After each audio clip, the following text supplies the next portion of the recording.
বরিশালে স্কুল চলাকালীন সময়ে শ্রেণীকক্ষে চক্ষু ক্যাম্প, ক্লাসে বিঘ্ন। বরিশাল থেকে পারভেজের ভিডিও তথ্যচিত্রে থাকছে বিস্তারিত। বরিশালে নওগাঁ মাধ্যমিক বিদ্যালয়ে স্কুল চলাকালীন সময়ে চক্ষু ক্যাম্প আয়োজনের ফলে শিক্ষার্থীদের ক্লাসে বিঘ্ন ঘটেছে। গত 18 মে রবিবার বরিশাল নগরীর 27 নম্বর ওয়ার্ডের কুদঘাটা এলাকায় অবস্থিত নওগাঁ মাধ্যমিক বিদ্যালয়ে গ্রামীণ জিসি চক্ষু হাসপাতালের উদ্যোগে একটি ফ্রি মেডিকেল ক্যাম্পের আয়োজন করা হয়। এই ক্যাম্পে প্রায় 2 শতাধিক রোগীকে বিনামূল্যে চোখের চিকিৎসা, ছানি অপারেশনের জন্য রোগী বাছাই ও স্বাস্থ্যসেবা প্রদান করা হয়। সকাল 9টা থেকে 1 নাগাড়ে দুপুর 2টা পর্যন্ত নওগাঁ মাধ্যমিক বিদ্যালয়ের শ্রেণীকক্ষে এই কার্যক্রম পরিচালনা করা হয়। বিভিন্ন স্থান থেকে চিকিৎসা সেবা নিতে আসা রোগীরা বিদ্যালয়ের বিভিন্ন চত্বরে অবস্থান নেওয়ায় প্রতিষ্ঠানে অধ্যয়নরত প্রায় 4 শতাধিক শিক্ষার্থীকে ভোগান্তিতে পড়তে হয়। এইভাবে স্কুল চলাকালীন সময়ে ক্যাম্প আয়োজনের ফলে শিক্ষার্থীদের ক্লাসে যেমন উপস্থিতি কমে যায়, তেমনি শিক্ষার স্বাভাবিক পরিবেশেও বিঘ্ন ঘটে। এই ব্যাপারে বিদ্যালয়ের ভারপ্রাপ্ত প্রধান শিক্ষক বলেন,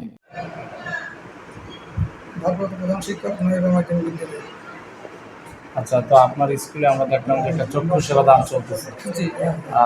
কেউ বলতেছে ফ্রি, কেউ বলতেছে ফ্রির নামে বিভিন্নভাবে টাকা নেওয়া হচ্ছে, ওষুধের নামে, চশমার নামে টাকা নেওয়া হচ্ছে, কিন্তু তাদেরকে বলা হয়েছিল যে ফ্রি। ক্লাসে ভাড়া যায় না ঠিক, মানে ক্লাসের টিচার আসার পর আরেকজন টিচার ক্লাসে যাচ্ছে, আর এই চক্ষুরে একটা রুমে আমরা দীর্ঘ টাইম যেমন দেখছি যে আপনাদের বাচ্চা পোলান যারাই ছিল এখানে সবাই মাঠে ঘোরাফেরা করছে এবং এখানে বাইরা ছিল। তো আমাদের মানে ভিডিও ফুটেজও আছে, তো বাচ্চাদেরও বক্তব্য নেওয়া আছে। তাদের জিজ্ঞাসা করা হয়েছে যে আসলে তোমরা ঘুরতেছো, তোমাদের ক্লাস হচ্ছে না? বলছে যে না, স্কুলে তো ওই চক্ষু সেবা চলতে, সেই জন্য আমাদের ক্লাস হচ্ছে না, সেই জন্য আমরা ঘুরতেছি। ক্লাস চলতে আছে, বাইরে লোকজন আসতেছে, তো ওই চক্ষু সেবারে এরা কাজকর্ম করতে আছে, এই জন্য আমাদের ক্লাস চলমান। আচ্ছা, ক্লাস রাইখা ক্লাস খোলা, স্কুল খোলা টাইমে ক্লাসে বসে মনে করেন যে সেবাটা দেওয়া হচ্ছে, এটা কি রাইট আছে আপনার মতে? না, কোনো ক্লাসে বসে সেবা দেওয়া হচ্ছে না। ক্লাসরুমে বসেই তো নির্দিষ্ট একটা ক্লাসরুম, এটা ক্লাসরুম, এটা তো ক্লাসরুম দেওয়া হয়েছে, এটা যে স্কুলের যে একটা ক্লাসরুম, ঠিক না? তো এখানেই তো সেবাটা দেওয়া হইতেছে। আসলে এটা কি রাইট আছে কি স্কুল খোলা টাইমে?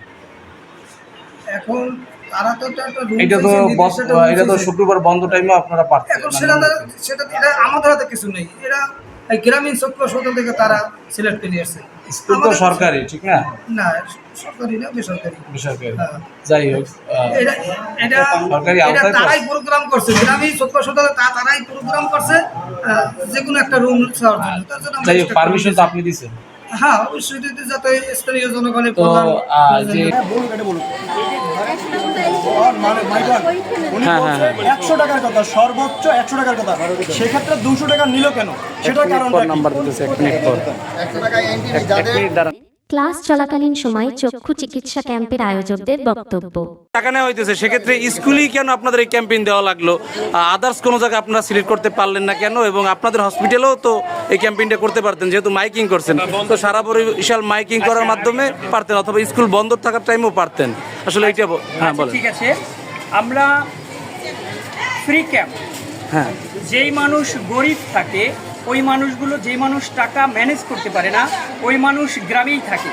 যারা শহরমুখী হয়, হাসপাতালে আসতে পারে, তারা নিজের টাকা থাকে অথবা ধার করে নিয়ে আসলেও হসপিটালে আসে। কিন্তু যারা ধারও করতে পারে না, নিতান্ত গরিব থাকে, তারা গ্রামেই থাকে।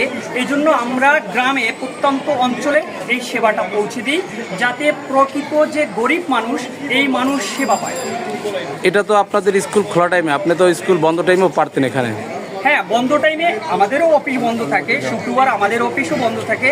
আমরা হেড স্যারের সাথে কথা বলেই এবং লোকাল যে স্পন্সর আছে এই ভাইয়ের সাথে কথা বলেই, তাদের পারমিশনেই আমরা এটা করি।